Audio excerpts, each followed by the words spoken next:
Hi hello welcome to hash tag you. నా పేరు Zakir.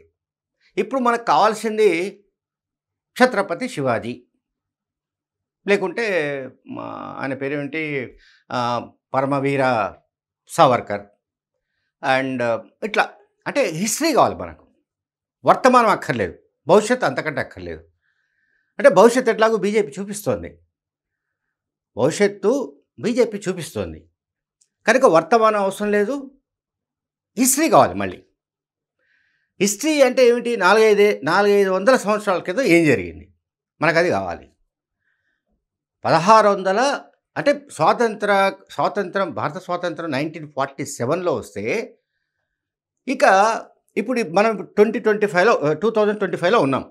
16th సెంచరీకి సంబంధించి అంటే 1630 నుంచి 1680 వరకు ఛత్రపతి శివాజీ బతికాడు. ఆ తర్వాత ఆయన వారసుడిగా ఆయన కుమారుడు సంభాజీ మహారాజ్ ఒక 9 ఏళ్ల పాటు అధికారంలో ఉన్నాడు. అంటే హిస్టరీ రికార్డ్స్ చెప్తున్నాయి. అంటే 1681 to 89 ఆ ప్రాంతం వరకు ఆయన పరిపాలించాడు.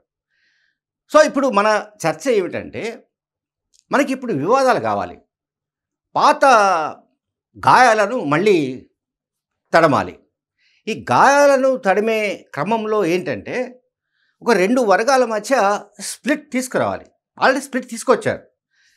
ఈ స్ప్లిట్ ఏంటంటే మరింత సక్సెస్ఫుల్గా కొనసాగించాలి. అందుకే మీకు కశ్మీర్ ఫైల్స్ అయినా, లేకపోతే ఇది కేరళ ఫైల్స్ అయినా, లేకపోతే ఇలాంటి సినిమాలు కూడా వచ్చాయి. అంటే దేశభక్తిని రంగరించే కార్యక్రమం ఒకటి చాలా బలవంతంగా జరుగుతోంది. దేశభక్తిని బాగా, అంటే దాన్ని ఎట్లా అంటే అనేక రకాల ఇంగ్రీడియంట్స్ వేసి దాన్ని మసాలా దట్టించి అది ప్రజల్లో నాటుకునే విధంగా దాన్ని ఇప్పుడు బీజేపీ శక్తివంతంగా ప్రయోగిస్తోంది. సినిమాలు కావచ్చు, ఇంకొక రకమైన క్యాంపెయిన్ కావచ్చు. ఇప్పుడు మనం లేటెస్ట్గా ఈ సంభాజీ మహారాజ్, శివాజీ వారసునికి సంబంధించిన ఆ సంభాజీ మహారాజ్ జీవిత చరిత్రను ఆధారం చేసుకుంటూ వచ్చినట్టుగా చెబుతున్న ఛావా సినిమా గురించి మనం మాట్లాడాలి. ఇప్పుడు ఇక్కడ భారత కమ్యూనిస్ట్ పార్టీ అంటే సిపిఐ పార్టీ ఒక పోస్టర్ను ఇవాళ చాలా చోట్ల, హైదరాబాద్ చాలా చోట్ల కనిపిస్తున్నాయి. దీంట్లో ఏమిటి, శివాజీ శూద్రుడనే కారణంగా ఆ సమయంలో అంటే ఆనాడు మరాఠా బ్రాహ్మణ పురోహితులు ఆయనకు రాజ్య పట్టాభిషేకం ఇవ్వడానికి నిరాకరించారు. అట్లాగే కాశీ నుంచి వచ్చిన గంగాభట్ బ్రాహ్మణ పండితుడు తన కాలి బొటనవేలితో శివాజీకి తిలకం దిద్ది అవమానపరిచారు.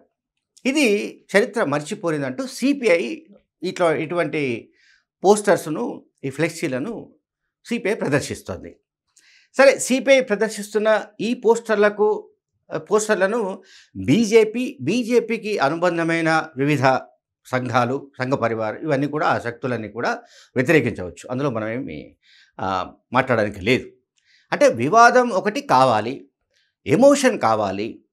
ఆ ఎమోషన్ ఎంత గట్టిగా కనెక్ట్ కావాలంటే ఇంకా వాడు ఆ ఎమోషన్ నుంచి బయటికి రాకూడదు. ఇప్పుడు ఈ సినిమా నేనైతే చూడలేదు, కానీ సినిమాకి సంబంధించిన సమీక్షలు కావచ్చు, సినిమాకి సంబంధించిన చాలా విషయాలు ఏవైతే మనం చదువుతున్నామో ఇంటర్నెట్లో, లేకపోతే వివిధ రూపాల్లో, అందులో పర్టికులర్గా సంభాజీ మహారాజును అత్యంత కిరాతకంగా ఔరంగజేబ్ మనుషులు దారుణంగా చంపేశారు, మొఘల్ సంబంధించిన వాళ్ళు. సరే, అదంతా చెబుతూ ఈ సినిమాలో చూపించిన దానికంటే కూడా ఇంకా క్రూరంగా అతన్ని చంపారంటూ కూడా కథనాలు వస్తున్నాయి. అంటే ఇక్కడ సిపిఐ పోస్టర్లు కనుక మనం సమర్థిస్తే, శివాజీ శూద్రుడు కాబట్టి శివాజీని ఎట్లా అవమానపరిచారు ఏమిటనేది ఒక యాంగిల్ కాదు. శివాజీ కొడుకును వీళ్ళు అంటే ఎవరు, మన మొఘల్స్, అలాగే ఔరంగజేబ్ ఏ రకంగా అవమానించాడు, ఏ రకంగా అత్యంత కిరాతకంగా దారుణంగా హింసించి చంపాడు అన్నది, చిత్రహింసలు పెట్టి చంపాడు అన్నది ఇంకొక యాంగిల్. సో అసలు ఇప్పుడు మనకి ఇవన్నీ అవసరమా అన్నది నిజంగానే మనం చర్చించాలి, చాలా నిజాయితీగా చర్చించుకోవాలి ఇటువంటి విషయాలు. అంటే ప్రజలకు కావాల్సింది రోటీ కపడా మకాన్, వాడికి తినడానికి తిండి, కట్టుకోవడానికి బట్ట, లేకపోతే ఇల్లు కావాలి. ఇది దశాబ్దాలుగా మనం మాట్లాడుతున్న విషయం. పేదరికంని ఎట్లా నిర్మూలించాలి దీని గురించి మాట్లాడాలి. కానీ ఇవి మాట్లాడితే ఏంటంటే ఇవి సామాజిక అంశాలు. ఈ సామాజిక అంశాలు ఎవరైనా రాజకీయ పార్టీలు మాట్లాడితే అది కనెక్ట్ అయ్యే అవకాశం లేదు. కాబట్టి ఎమోషన్స్‌ని దట్టించి వదిలే పనిలో బీజేపీ చాలా అద్భుతంగా పనిచేస్తున్నట్టుగా మనకు కనిపిస్తుంది. అందువల్లనే ఇటువంటి సినిమాలను ప్రజల మీదకి సంధించి వదులుతున్నారు.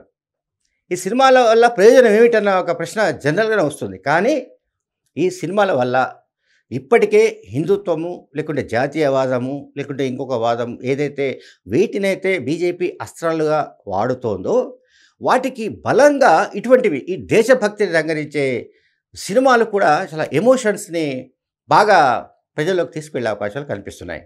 నేను ఇంకొకటి కూడా చెప్పదలుచుకున్నా. లేటెస్ట్‌గా అంటే నిన్న క్రికెట్ చరిత్రలో భారత్ ఒక సువర్ణ అధ్యాయం లిఖించింది. రైట్. పాకిస్తాన్ నిర్వహించిన ఛాంపియన్స్ ట్రోఫీలో పాకిస్తాన్ మొదట్లోనే చిత్తుగా ఓడిపోయింది. ఇక దాంట్లో రంగంలో లేకుండా పోయింది. ఫైనల్స్‌లో కూడా భారత్ గెలుపును సాధించింది. అది క్రికెట్ ఒక క్రీడ. ఇప్పుడు భారత్ న్యూజిలాండ్ల మధ్య జరిగిన ఛాంపియన్స్ ట్రోఫీ ఫైనల్లో భారత్ గెలిచినందుకు సంబరాలు అన్ని చోట్ల చేసుకున్నారు. ఇది మనం ఎవరము అభ్యంతరం చెప్పాల్సిన పని లేదు. కానీ ఈ పేరుతో వాడవాడల్లో బాణసంచా పేల్చడం, అట్లాగే మెట్రో స్టేషన్లలో ఈవెన్ దిల్సుఖ్నగర్ మెట్రో స్టేషన్లో కూడా పెద్ద ఎత్తున గలభా సృష్టించడం ఒక పూరకం వచ్చినట్టు. అంటే దేశభక్తి అన్నమాట. ఇంతకు ముందు కూడా భారత్ చాలాసార్లు గెలిచింది. ఇంతకు ముందు కూడా భారత్ క్రికెట్లోనూ మరొక దాంట్లోనూ అనేక విజయాలు సాధించింది. కానీ అప్పుడు లేని ఎమోషన్స్, అప్పుడు లేని ఒక భక్తి భావన ప్రజల్లో రావడం అనేది చాలా ఆశ్చర్యంగా కనిపిస్తోంది. దిల్సుఖ్నగర్‌లోనూ, సనత్ నగర్‌లోనూ ఇంకొక మరో చోటో కాదు, దేశవ్యాప్తంగా ఈవెన్ మనం ఉదయం నుంచి టీవీలు చూస్తుంటే మధ్యప్రదేశ్ కావచ్చు, మహారాష్ట్ర కావచ్చు, అనేక చోట్ల ఈ సంబరాలు బాణసంచా పేల్చడం, లేకుంటే పెద్ద ఎత్తున పండుగలాగా చేసుకోవడం అన్నది మంచి వాతావరణమే కావచ్చు. భారత్ గెలిచినందుకు మనం సంబరపడతాం అందరం కూడా. మనం ఎవరు కాదనలేని విషయం అది. మనం ఇండియన్స్ కనుక భారత్ జట్టు గెలిస్తే సంబరపడాలి, సంతోషపడాలి. ఆ మేరకు స్వీట్లు పంచుకోవచ్చు. ఆ మేరకు 1, 2 చోట్ల ఎక్కడైనా అంటే ఎగ్జిబిట్ చేసుకోవచ్చు బాణసంచ లాంటిది పేల్చి. కానీ ప్రజల జీవితం అంటే ప్రజల రెగ్యులర్ ఏదైతే జీవన శైలి ఉంటుందో, అంటే వాళ్ళ నిత్య జీవితం ఉంటుందో దాన్ని డిస్టర్బ్ చేయడం అనేది సరైనది కాదు. ఇప్పుడు దిల్సుఖ్నగర్ దగ్గర మరొక చోట పోలీసులు అటువంటి ఈ సంబరాలకు సంబంధించిన అత్యుత్సాహాన్ని దెబ్బ కొట్టడానికి అంటే అక్కడ గొడవలు జరిగే అవకాశం ఉన్నట్టుగా భావించి వాళ్ళు లాఠీ చార్జ్ కూడా చేయవలసిన పరిస్థితులు తలెత్తాయి. దాన్ని కేంద్ర మంత్రి కిషన్ రెడ్డి వెంటనే ఖండించడం, తెలంగాణ ప్రభుత్వాన్ని విమర్శించడం ఇవి కూడా జరుగుతున్నాయి. అందువల్ల ఏంటంటే క్రికెట్ అనేది భారతదేశంలో ఒక మతం, అది ఎవరో కాదనలేదు, మనం కాదనలేని సత్యం. అట్లాగే బీజేపీ కూడా, ఆ పార్టీ కూడా మేము కూడా ఒక మతంలాగా వాళ్ళు క్రియేట్ చేయడానికి వీలుగా, అంటే 2 మతాలు, ఒకటి భారతదేశంలో ఆల్రెడీ ఉన్న మతాలన్నీ ఒక ఎత్తు, అది ఏ మతమైనా తీసుకోండి, హిందూ మతం కావచ్చు, ఇంకో మతం కావచ్చు, ఇంకో మతం కావచ్చు, ఈ మతాలకు తోడుగా కొత్త కొత్త మతాలు ఇప్పుడు వస్తున్నాయి, బయటకు వస్తున్నాయి.